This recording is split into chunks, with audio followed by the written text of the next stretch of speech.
Čitaj, slušaj, gledaj. Depo.ba, multimedijalni portal za kulturu i zabavu. Iz svih ovih naslova, evo, svih ovih filmova koje imate tu, postoji li nešto što niste probali ili postoji li nešto što je čak i za vas bilo wow, previše?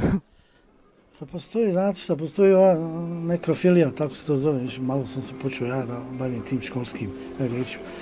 Ne volim mrtvace, znate, ono kad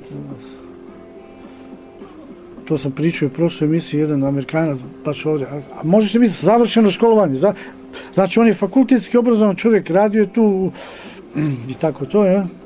Će reći, ja, zašto izdaješ nas?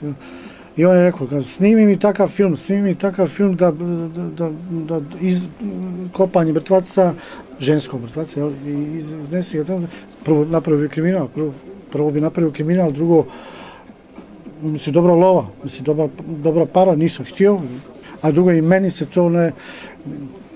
to ne bi napravio, eto to. Da bi on imao seks s njim, on ili neko drugi?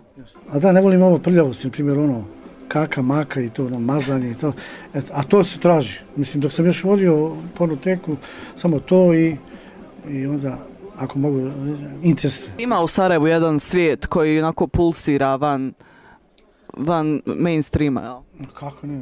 Moj najbolji prijatelj, nije najbolji prijatelj, ovaj što drži sekstazu, ovaj Toni, želio bi ga pozdraviti, jedan strašan momak. Evo, to je jedan od ovih, to je to sekstaza. Družimo se tako to, on jedini razumije, ne znam, razumije sve ovo što se dešava ovdje kod mene i okolo mene. Uvodi ljude u tajna seksa.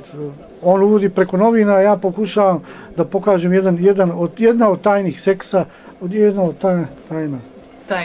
Tajni seksa je swing. I zato kažem i to. Da. Možda će neko, ja sam sad pionir ovdje, pionir u Sarajevu, nije samo u Sarajevu, BiH, a možda će neko uspjeti to sve da, što kažu, da ispliva i da kažu, da, Sandi je bio. I znači, Sandi, vi ste ovdje i snimali filmove? Pa da, snimam. Vidi, ja nisam ono klasični fuck you, tak you, znaš ono kako ima u filmovima, u nekim jeftinim filmovima.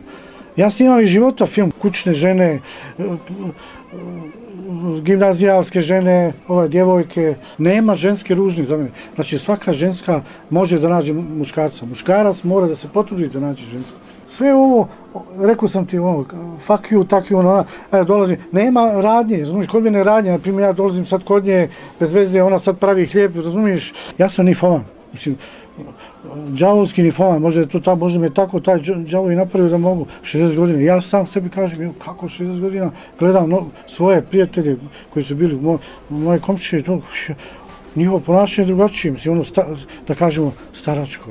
Jesu li nekad vaš swingerski partner, parovi, imali nekih čudnih zahtjeva? Pa jesu, na primjer, većinu s tih zahtjeva, na primjer, da izađe njegova supruga, a da on ostane, na primjer, sa mojom partnericom. Je li u Sarajevu javna mjesta koja su otvorena za swingere? Pa nema, bilo jedno na stupu, mi otišli smo ja i supruga i ima jedna striptizeta, znate šta je, mislim, on je napisao to swing od 23 pa do, šta znam, do ujutro i otišli smo, nisam bio zadovoljan, prvo da kažem, on kaže, ja to odavno, znaš, pun sebe čovjek i ta njegova žena, ali ništa nije bilo. Bila je štanga i tu je ženska se vrtila na štangi. Nije to swingera. Swing je druženje parova, druženje pojedinaca i možda gejevi. Znaš što je najveći problem ovdje u Sarajevu? Muški ili ženski gej? Mislim, ja kažem javno, za javne ličnosti koje ja znam, koje su za jednog znam 100%, jel? Pozdravljamo se džeski, a neće da se pozdravi javno kad je u nekom velikom, lijepom društvu, onda neće da se pozdravi. A kad je sam, kako je šta ima, znači, to ja ne volim. A ja ga nikad ne prozvao, mislim. Što se tiče tih gej ljudi koji vas ne prepoznaju na ulici, inače ste kao neki prijatelji, koliko ih ima brojčano? Ima li ih u Sarajevu? Koliko ja znam, 7. Imamo 3 ženske i 4 muškarca. Ali... Pričamo o estradi ili o cijelom javnom životu i politika? Ima li u politici? Ne mogu tačno reći, a u politici sigurno ima. Političari su veći perveznjaci nego što govore za mene, razumiješ? Pa svi smo mi perveznjaci.